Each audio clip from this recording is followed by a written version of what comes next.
نجم الأهلي الجديد يربك حسابات مستر كرة. السلام عليكم ورحمة الله وبركاته، حباب عمرو الدسوقي في كل مكان. زي ما متعودين قبل ما نبدأ حلقتنا ما تنسوش الشير واللايك والاشتراك في القناة عشان يوصل لكم كل جديد، ودعما لأخوكم عمرو الدسوقي. النهارده عندنا أخبار مهمة وهتعجبكم إن شاء الله، تابعوني لنهاية الحلقة. عندنا أخبار عن نادي الزمالك والأهلي وآخر تطورات المدير الفني المنتخب، وأخبار كمان عن نادي بيراميدز والمدير الفني باتشيكو. عندنا اخبار كتيره النهارده، انتظروا الحلقه لاخرها وهتعجبكم باذن الله.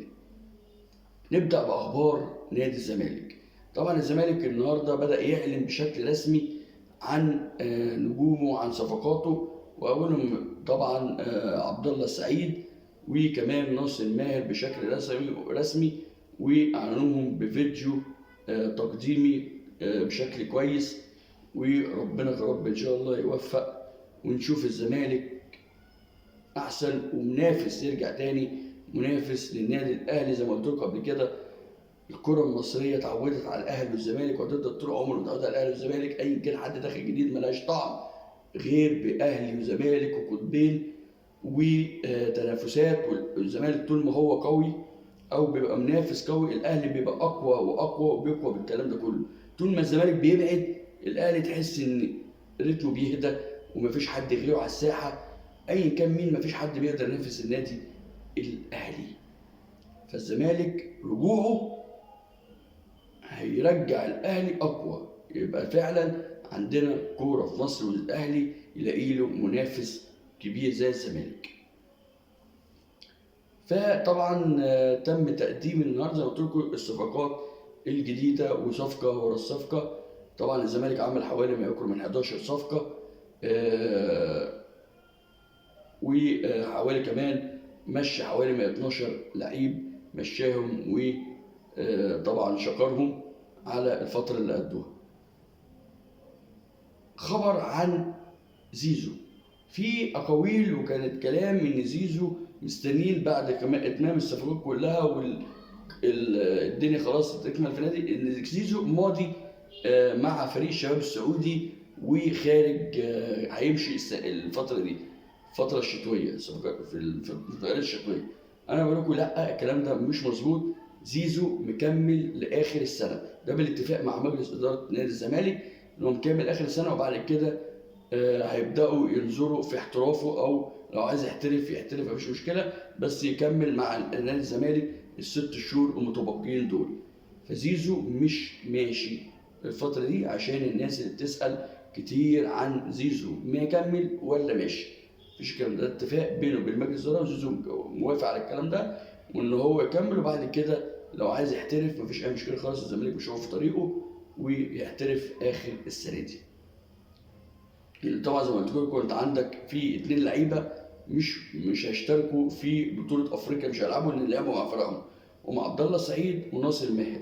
الاثنين مش هيلعبوا في الكونفدراليه، مش هيتأيدوا في افريقيا، وما تأيدوش فعلا. والقائمه طبعا الافريقيه انت عارف انها اتقفلت، مفيش الا القائمه المحليه اللي شغاله، فالقائمه الافريقيه خلاص اغلقت.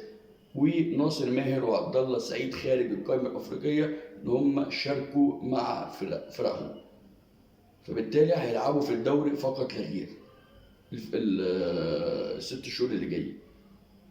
فطبعا زيزو طبعا هيبقى ليه قيمه وقامه اكبر في بطوله الكونفدراليه اللي الزمالك مشارك فيها، فعشان كده تم الاتفاق بان هو يكمل الست شهور المتبقيين في السنه.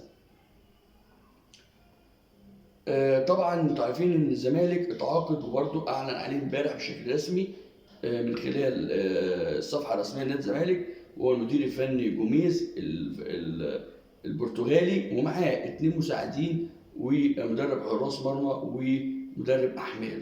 طبعا الكابتن مهتم الجمال طلع النهارده واعتذر لمجلس اداره نادي الزمالك على عدم اكمال المهمه مع المدير الفني الجديد. مهتم الجمال يا جماعه، عشان بقول لكم بس الكلام ده وخدوه ثقه، مهتم الجمال شايف نفسه ان هو عمل حاجه مع الزمالك وما ينفعش ان يرجع لورا تاني او يبقى مساعد لمدير فني جديد. شايف ان اداره نادي الزمالك ما قدرتش تديله فرصه لاخر الموسم، كان هو منتظر الكلام ده بعد ما قلت لكم قبل كده، ولو حد متابع حلقاتي اني معتمد الجمال طبعا موقعوا له على عقد يكمل بيه، ما كانش في دماغ خلاص موضوع هيتفتح وان في مدير فني هيجي خلاص معتمد جمال، مضى عقد ان يكمل اخر الموسم ده. فطبعا هو اقلم نفسه على كده مدير فني وبدا يبني على كده، وبدا هو كمان عمل مستويات، شايفينه عمل مستويات يعتبر بقدر المستطاع في كمان مش هقول لك في التوقف في البطولتين والدقيقتين اللي لعبهم في الامارات، هنقول على الاقل البطوله الثانيه اكتر كمان اللي كانت فيها مشارك فيها اهلي جده والرجاء، عمل طبعا مباراتين كبار جدا قدام الفرقتين دول. فبالتالي هو كان شايف ان كان ممكن يكمل اخر الموسم وياخد فرصته كامله. فطبعا ده ما حصلش، والزمالك استقر على ان يجيب مدير فني جديد، وطبعا الكابتن معتمد جمال ما قدرش يكمل واعتذر بشكل رسمي لاداره مجلس اداره نادي الزمالك. نادي الزمالك رحبت بالامر ومفيش اي مشكله خالص. ده بالنسبه لنادي الزمالك. هنخش عندنا على المنتخب الوطني ومشكله مستر فيتوريا. طبعا فيتوريا انا بقول لكم بشكل رسمي فيتوريا مش هيكمل تاني، لحد دلوقتي القرار ما طلعش، بس فيتوريا مش هيكمل تاني خلاص. في كلام واقاويل ان فيتوريا بيتم التفاوض معاه من خلال نادي الشباب السعودي. طب بيتم التفاوض معاه من نادي الشباب السعودي، يا ريت تسمع كلامهم ويروح. كلام دلوقتي موجود ان في جلسه وديه هتتم بين الكابتن حازم امام ومستر فيتوريا، بحيث ان يقعد معاه يحاول بقدر المستطاع المصيبه اللي عملها طبعا الكابتن حازم امام بالشرط الجزائي اللي شايله لنا كلنا وشايل لنا همه بين 750 الف دولار، ان بقدر المستطاع يقلل المبلغ ده. طبعا قبل السعوديه طبعا كانت معتمده مع المدرب ده وعارفاه ودرب في انديه في السعوديه زي النصر السعودي والكلام ده. فطبعا قالوا انه المدرب ده ما بيتنازلش على دولار واحد من فلوسه، حتى اشتكى قبل كده السعوديه على فلوسه خدها كامله مكمله، اخر نادي دربه في السعوديه. فبالتالي حازم امام بيحاول ان يقلل المبلغ ده شويه عشان يمشي بشكل ودي. اللي بيتم الحالي في تفاوض مع هيرفي رينارد. طبعا عارفين كلنا مين هيرفي رينارد، المدرب ده درب في منتخبات في افريقيا ودرب منتخبات في السعوديه، كان ماسك منتخب السعوديه وكان ماسك منتخبات في افريقيا، يعني عنده سي في قوي جدا، وفعلا ده المدير الفني لو اجنبي ده اللي هيصلح بنسبه كبيره معاه، لان سي فيه كويس وسي فيه مع المنتخبات مش في الانديه، يعني مع المنتخبات مش الانديه، فالسي في بتاعه قوي. اما مستر فيتوريا ما دربش منتخبات، اول مره يدرب منتخب هو كان المنتخب المصري. ففعلا احنا في تفاوض مع المدرب هيرفي رينارد ان يجي يمسك المنتخب خلفا لمستر فيتوريا، ده لو اذا تم ان قدر المساعد يتنازل. بس انا بقول لكم اتنازل ما تنازلش الباشا هياخد فلوسه وهيتكل على الله، مش هيكمل. انا بقول لكم عن مسؤوليتي الشخصيه والكلام اللي جاي من داخل اتحاد الكوره، مستر فيتوريا مش هيكمل خالص، ودلوقتي زي ما قلت لكم بيشوف عقود بره، وكمان نادي الشباب السعودي فعلا بيفاوضه. نادي بيراميدز النهارده اعلن بشكل رسمي الاستغناء عن خدمات المدير الفني باتشيكو، طبعا بعد الخروج الهزيل من امام النادي المصري وبطوله الرابطه. طبعا شغل النادي المصري طبعا مسك بيراميدز كسبوا 3-1 مع الرأفة. طبعا النادي المصري بقيمه نادي قدام نادي بيراميدز بقيمته التسويقيه ان يغلبه بالشكل ده وبالمنظر ده، مش خطف الماتش وجري، لا ده لعب كوره وكسب 3-1 مع الرأفة. دي كانت عملت مشكله جامده مع اداره نادي بيراميدز. يا جماعه القصه كلها والله في نادي بيراميدز مش موضوع مدير فني، انتوا لو جبتوا احسن مدير، لو جبتوا كلوب، لو جبتوا مين احسن مدير فني يمسك نادي بيراميدز، القصه مش مدير فني، القصه في اداره نادي بيراميدز. نادي بيراميدز جاي مفتوح ليه في مصر، اتاسس ليه في مصر، مش عشان ياخد بطوله. مفيش حد بيحاسب حد جوه نادي بيراميدز، ولا لعيبه بتتحاسب ولا مدير فني ولا اداره ولا حد بيحاسب، فلوس بتدفع في الارض وبتترمي. قلتها لكم 100 مره قبل كده، نادي بيراميدز خارج المحاسبه، ولا جمهور ولا ضغط جماهيري ولا اي حاجه، عشان كده الدنيا ماشيه. فلو جبتوا مين مدير فني هيمسك اللعيبه دي، وعندكم احلى سكواد واحلى لعيبه موجوده في بيراميدز. عشان بس نبقى متفقين، فلوس وملايين وكل حاجه متاحه لهم، بس مين بيحاسب؟ مفيش اداره. يعني ايه بطوله؟ ما يعني ايه بطوله؟ مفيش. فبالتالي القصه مشيتوا كام مدير فني؟ كام مدير فني؟ ومفيش اي نتيجه. 0 بطولات من يوم ما تاسس نادي بيراميدز. طبعا خلاص الوقت ضيق، والبطوله طبعا نادي بيراميدز مهدد بالخروج من دوري ابطال افريقيا لو اتغلب او تعادل امام مازيمبي، لان هيلعب في مازيمبي على ارضه، فالماتش ده هو اللي يحدد مصير نادي بيراميدز. فطبعا بعد ما شافوا المنظر الهزيل في الرابطه، وطبعا صعد اصلا لدور الثمانيه بمعجزه بالماتش الاخير اللي لعبه قدام زد بمعجزه، فبالتالي قالوا نلحق نفسنا قبل مباراه مازيمبي، نشوف حد يلحقنا، لان هي مباراه مازيمبي هي مباراه الفيصل. لا قعد كمل في البطوله لا خرج، لو تعادل خرج، اتغلب خرج، لازم يفوز على مازيمبي، والامر صعب جدا ويكاد مستحيل، لان نادي مازيمبي على ارضه صعب جدا. نخش على اخبار النادي الاهلي. مين اللعيب اللي عمل ارباك للمدير الفني؟ طبعا اصابه وسام ابو علي بشد في الخلفيه النهارده في التمرين. طبعا اتصدم مستر كولر في التمرين بان لعيب بدا يعني يجي منه، شافه في التدريبات وشافه في المباريات الوديه اللي لعبها في الامارات، لعيب عنده امل وهيخش بيه مباراه كمان شباب بلوزداد النهارده. طبعا الاصابه خيبت امل مستر كولر في شد في الخلفيه. الاصابه من الدرجه الثانيه، هيغيب من اسبوعين ل3 اسابيع، يعني بنسبه كبيره مش هيلعب خلاص، مش هيلحق مباراه شباب بلوزداد اللي مقرر لها 16/2 اللي جاي من الجمعه اللي بعد الجايه ان شاء الله.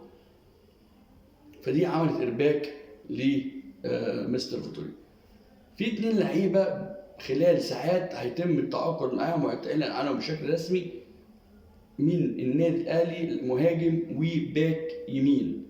مهاجم وباك بيلعب باك يمين وباك شمال وسط ملعب، لعيب جوكر من اللعيبه اللي غانا جابوا. في مهاجم نيجيري برضه تحت السن، كل دول تحت السن من ال5 لعيبه اللي جم من غانا وعاملين فتره معايشه داخل النادي الاهلي. فخلال ساعات هيتم الاعلان عن 2 لعيبه من اللعيبه دي. قصه احمد عبد القادر القصه كلها مغلقه معاه تماما. احمد عبد القادر خارج حسابات الفتره الجايه، مستر كرة خلاص. فالاهلي بيحاول بقدر الامكان الفتره دي يدور له على عقد اعاره، لا اما داخلي لا اما خارجي، او عقد بيع يليق بالنادي واحمد عبد القادر. القصه داخله فيها احمد عبد القادر طبعا خلال الساعات رجع في تفاوض تاني مع حارس المرمى بسام وسمير كليوباترا. خلال الساعات دي بيتم التفاوض تاني وفتح التفاوض تاني مع بسام واداره سمير كليوباترا على بسام النيجي. طبعا القايمه الافريقيه غلقت اتقفلت، فبالتالي قال لك هنجيب الحارس مرمى برضه يساعد مصطفى شوبير في الدوري المصري، على الاقل ما يبقاش مجهد، او يبقى مصطفى للبطوله الافريقيه وبسام يشيل الدوري، بحيث ما يبقاش في ضغط مباريات، لان الاهلي داخل على ضغط مباريات كبير جدا. فهيبقى الحارس اوعد حمزه عليه يا جماعه، مهما كان سنه صغير، الاستعانه بيه في بطولات زي دي هيبقى ضمان للاعب وللنادي. فالاهلي مش مركز حمزه على مصطفى شوبير، يمكن عنده الخبره شويه واللي هو خدها الفتره اللي فاتت، فممكن يعتمد عليه خلاص، بقى حارس كبير داخل النادي الاهلي. اما حمزه علاء مهما كان بسنه وخبراته مش زي مصطفى شوبير، فان هو تحطه في وش المدفع لا قدر الله لو مصطفى شوبير اتصاب او في بطوله افريقيا او ماتشات مهمه، هيبقى مجازفه كبيره جدا للنادي وللاعب. فعشان كده بيدوروا ان يجيبوا حارس مرمى باذن الله بسام. لو الدنيا مشيت يبقى هم خلاص امر واقع حمزه علاء ومصطفى شوبير. بسام داخل في مع احمد عبد القادر. سيراميكا كليوباترا طلبت او المدير الفني كمان طلب ان يدخل في صفقه مع احمد عبد القادر، يحتاجوا احمد عبد القادر ولعيب تاني من النادي الاهلي. فالكلام لسه داير لحد الان، لسه ما فيش اي حاجه رسمي بالشكل ده، بس ممكن احمد عبد القادر بنسبه كبيره نلاقيه في سيراميكا كليوباترا اعاره الست شهور دول. كين هيبقى مع مستر كولر، الموضوع خارج الحسابات. مباراة ان شاء الله شباب بلوزداد هتبقى مقرر لها يوم 16 الجمعة اللي بعد الجاية، يوم 16 2 ان شاء الله في الجزائر.